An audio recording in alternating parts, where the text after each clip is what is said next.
I finally went back to the gatehouse. That's where Ollie's home. And I didn't, and it quit hanging out with him during the day, you know, while they were filming. And those guys would get drunk, the whole gang of them, and come back and then wake me up in the middle of the night.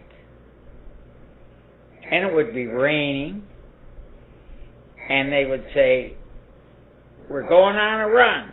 And I went the first time when I didn't know what the hell it was. And what they did is they ran around and around the house. Ollie would lead, everybody naked, in the rain, and run around. And then they would take off over the common. Huge park, you know, it's miles big. And they go, and they run all around. They ran to a pond that had swans on it. And Ollie would always be in the lead, and he would take off across the pond. Most of it you could run, but the rest of it you had to swim, you know. By the time he got across, the swans were awakened. Right. Now, here come the swans, and they snip you, you know, and they got a big fucking beak. I mean, it can hurt. And so everybody's naked running across this.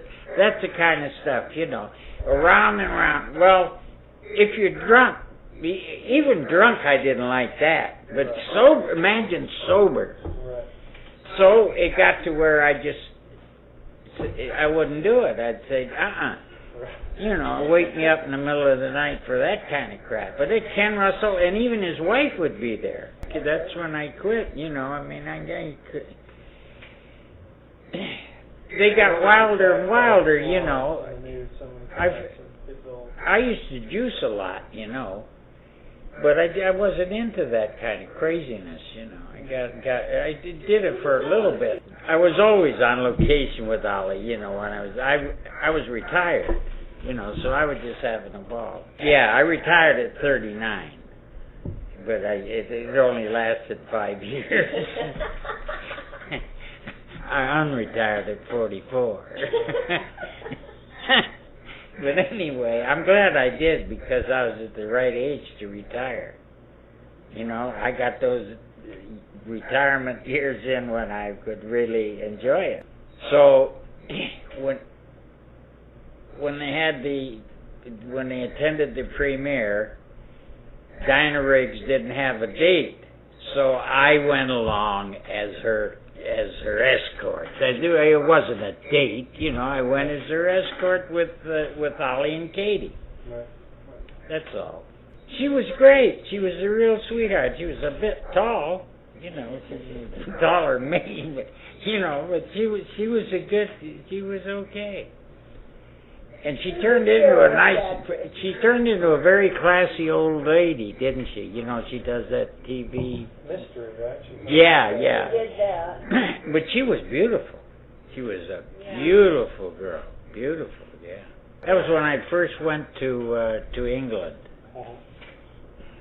And I was living with Ronnie Fraser and his wife.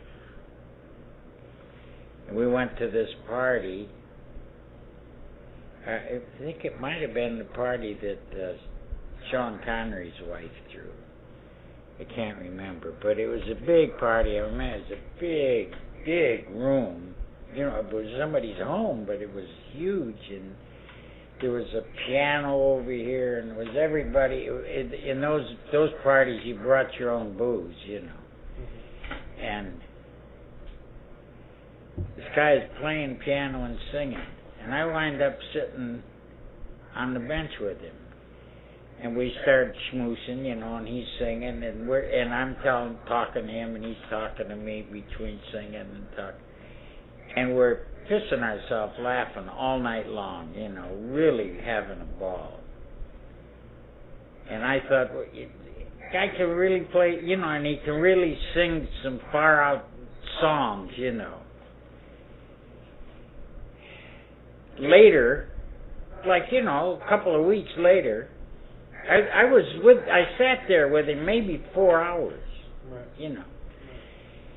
I run into somebody from the park, and he said, "Man, you sure were having a ball with Noel Coward there, weren't you?" And I said, "Who?"